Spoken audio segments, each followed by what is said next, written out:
Renee. Who am I here with? Elizabeth. Elizabeth what? Lujan. Lujan. Miss Lujan, what brings you over here on the north side? Um, not quite sure anymore. Go ahead, just say whatever. This, I Say the truth. I was brought here to help my son raise his son, and I ended up trying to raise him by myself. So I didn't want that. I gave my grandson his responsibility back on raising his child, and so then my son kicked me out, and I became homeless. So he kicked you out of your house, his house? His house, because I came from Nashville, Tennessee. Wow. And how long have you been in Austin for? 5 years now. Wow, I'm sorry to hear that. Now, you're currently in a circumstance of you've been talking about. Do you mind kind of explaining that? It's a complicated, abusive relationship. In the 5 years I've been here, we haven't gone out to not one restaurant, not one park together, not nowhere together at all. He keeps me secluded. And the only reason why I'm out today is because my friends actually came by at the same time, and I made a great escape just to come hang out for a little while. But he gaslights me all day long. He tells me how beautiful I am just to get what he wants. Tells me he loves me just because he knows I got something he wants. If I don't have nothing he wants, then he don't want me.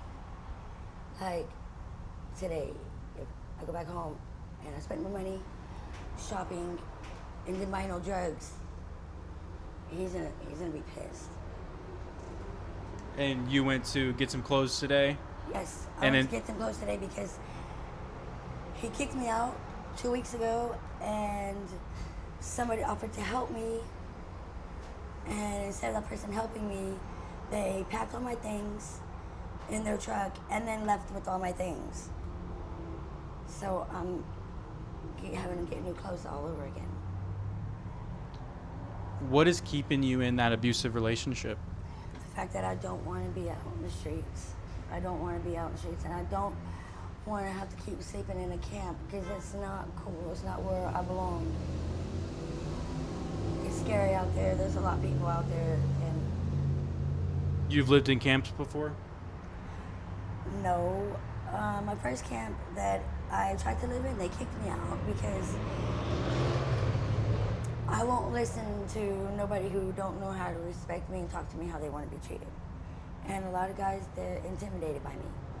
So they try to talk down to me, or they try to make it seem like they're my boss, or I have to listen to them for whatever reasons, and that's not right. Sure. So you like to be independent. You like to Yes. have your own free will. Yes, yes. So, I mean, that's kind of contradictory to being in an abusive relationship, right? Yeah, it is, because I can't, I'm controlled all day, every day. What's going to get you out of that relationship, Elizabeth? The guaranteed that he's not gonna find me wherever I'm at, and for me just to go and make sure that I don't want to go out into the street or into a camp or to like a shelter. I've been on housing already for over 3 years. Nothing's came of that.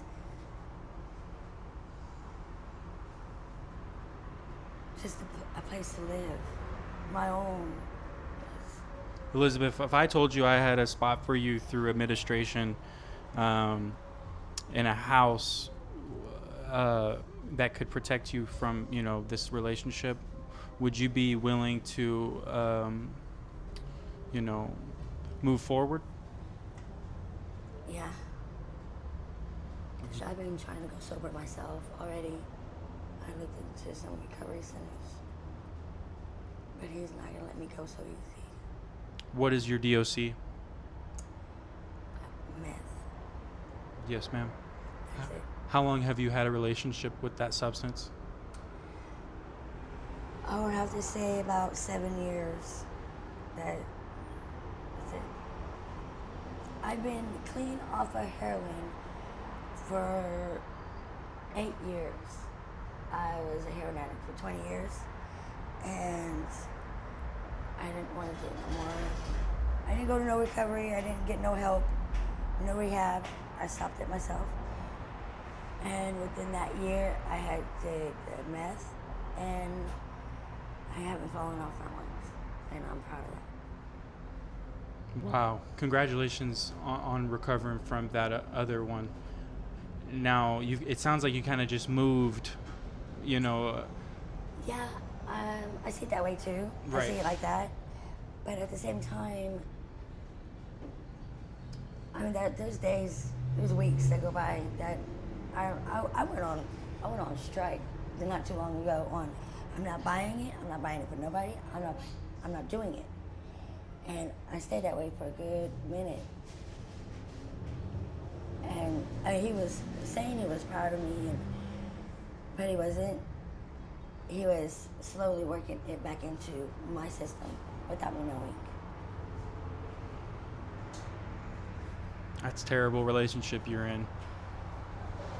I think we definitely could help you get out of that circumstance. It would just be your commitment, you know, is all that's really kind of all it needs to be able to be taken. Do you think we would make that phone call after this interview?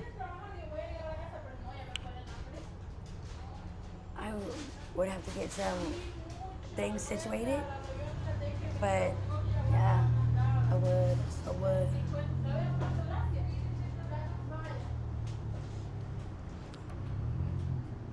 When did you become homeless?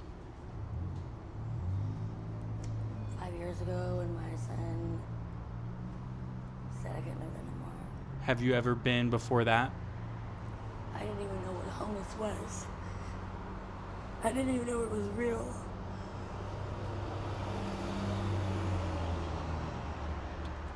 Elizabeth, what can we do to help your current circumstance? It's really what I can do.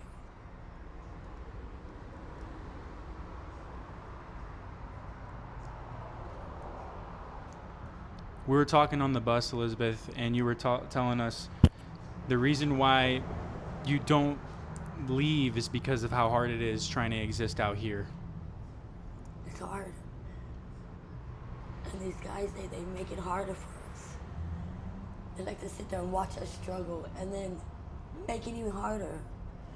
That's why a lot of these guys don't like me. They say I intimidate them, or I make them feel, one says I scare him. And that's because I wasn't raised by a woman. I was raised by a man, my 6 brothers. And they told me I didn't have to take that from nobody. And so I won't. Still to this day, I won't. And they get mad about that, and they like to make it harder. For a lot of these girls out here, that's why a lot of them, these girls, I haven't cut my hair in 5 years, but it keeps getting shorter and shorter every day. Like, why? He cuts my hair. These girls that used to have all long, real beautiful hair, it's all cut off. Why is it that all these girls look the way they do and all these guys don't? I can go everywhere and anywhere, and I don't hear no voices. I don't see things. I know I have the mental issues, but I know what mental issues I have. You know? Yes, ma'am. And I know what's wrong with me. So when I go places, I don't see things, I don't hear things. I don't, think somebody's out to kill me and all that stuff. I don't. But the minute I step into his house, hear voices. I'm not crazy like that. I know I'm messed up and not crazy like that. You know? Yeah. So when I tell him, hey, I hear them talking in the other room. No, you don't hear them talking. Yes, I do. No, I don't. I'm crazy. And it's stuff like that. The seeing things here and there is like, I don't see things. But he's constantly putting these obstacles and people and situations in front of me to where I get hurt. And I have to come back to him. Elizabeth, what's it going to take for you to cut him out of your life? It's gonna take me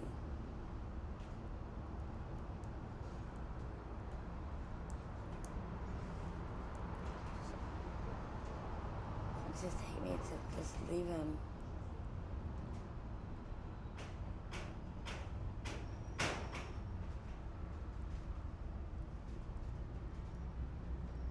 What do you think it's going to take? I mean, I can't even take much more anymore because, I mean, I've already been through everything with him. Everything that you can do to a person to make them go crazy or kill themselves or even kill them, you know? I've already been through it all. So there's nothing he can do anymore to me that ain't already been done. But that's going to keep you in existence of suffering.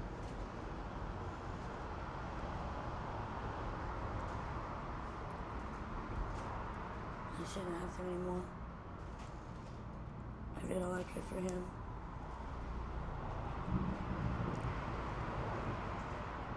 It's gonna take me to think about myself.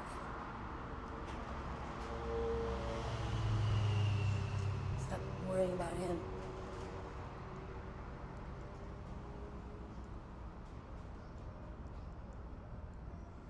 How long have you known this person? The whole 5 years I've been here. So since you've been homeless. Yeah, since I've been homeless. What would life look like without him in your life? Like today. Like today.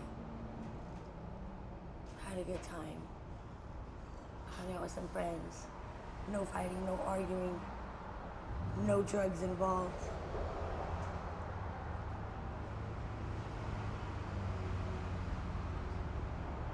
It's a good day.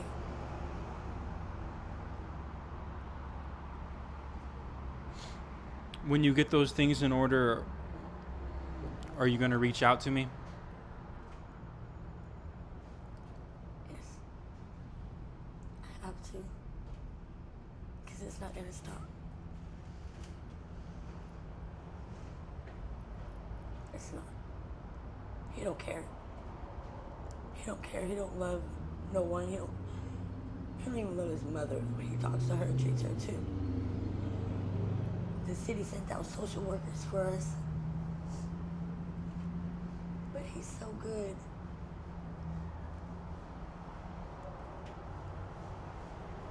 He gets away with it.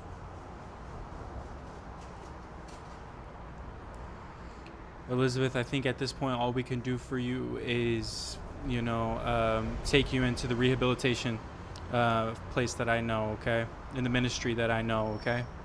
I really want you to get your things in order so that way you can just call me and we can set those arrangements up, okay? Okay. Good deal. We're going to pray for you and thank you for sharing your story. And I want to say this. Thank you for being so real and so authentic, because there's going to be a young girl that sees this video and learns, something. If a girl sees this video and she's a young girl and she's dealing with an abusive relationship, what's your message to her?